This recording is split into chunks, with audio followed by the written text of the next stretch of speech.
For several days now, the late Queen Elizabeth II's coffin has been in Westminster Hall. She's been lying in state there. And there's been a constant stream of well-wishers who have come to pay their respects. That's been open 24/7 for members of the public to be able to line up and make their way through the hall silently, pay their respects, bow their head. Some maybe say a little prayer and just walk through the other side. And just to give you an idea of the devotion and dedication people have to the late monarch, the queue has been up to 14, 15, even 16 hours of waiting just to walk through that hall, something that takes probably no more than 3 to 5 minutes in total.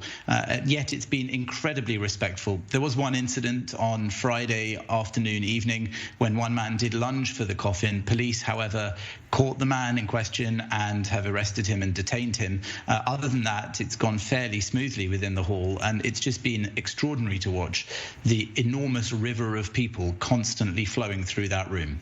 Extraordinary indeed. We're looking at images on the screen right now from Westminster Hall as you are describing.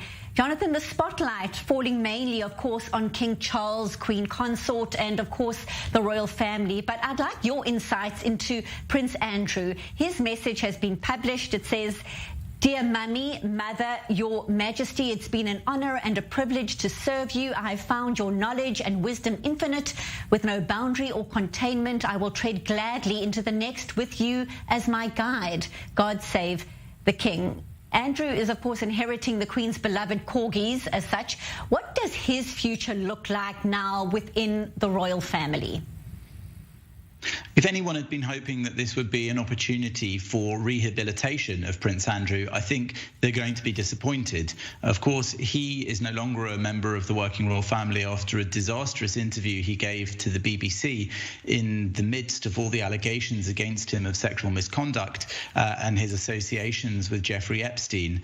He did settle out of court, so has not been found guilty of anything, but this has permanently damaged his reputation and indirectly the reputation of the royal family, and that's why he's no longer in that position as a working royal.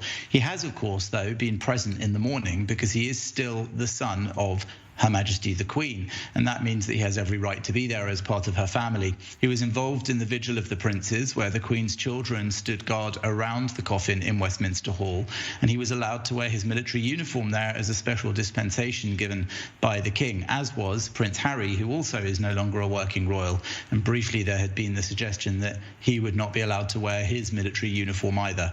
Both were in fact granted that permission. But this really has highlighted the division here between the official and the familial. The family are mourning the Queen. They are mourning her death, but they're doing it very much in public because this isn't just a normal family. This is the royal family, and everything that they do is public, especially surrounding such a monumental occasion as the passing of one monarch and the accession of another. So Prince Andrew has been more visible than perhaps people have been used to seeing in the recent few months before this, even recent years, but I don't think it's a return to the front line of public royal activity for him.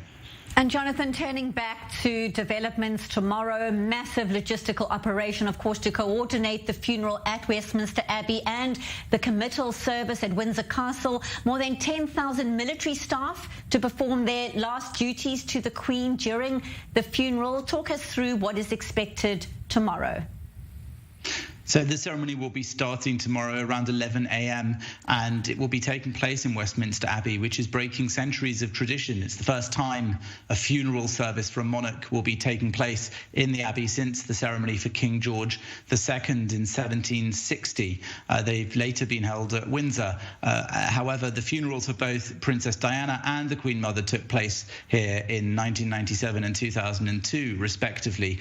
Later on, the Queen's coffin will be placed in Windsor, though, so after the funeral service in the Abbey, it will be making that journey there. And as you say, this will be an enormous ceremony watched around the world, maybe one of the most watched things around the world for some years, because the enormity of the service, the spectacular nature of the involvement of the military, the singing, the hymns, it will all be quite spectacular to watch. This is something that's been rehearsed in recent days in the small hours, so that very few people would see it, but also something that's been planned and rehearsed on paper for years, if not decades. Remember that Her late Majesty the Queen was in her 90s, 96 years old. So this is not a surprise that her funeral would be happening at some point around these years, and therefore it's something that's been meticulously planned, and we expect to see that carried out really with perfection, all of the details very carefully thought about. And of course, there's also the matter of the flying in of heads of state from around the world at very short notice.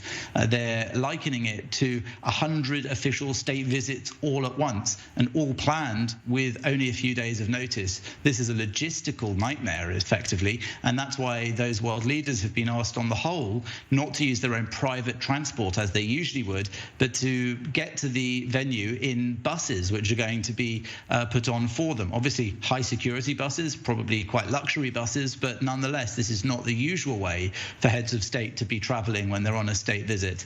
A few have been given dispensation to travel in their own vehicles, including the President of the State of Israel for security reasons, and Joe Biden, of course, the President of the US. But on the whole, most of them will be getting together in buses and be taken to the Abbey and where they need to be collectively, which is also going to be something that's unusual for the world to watch.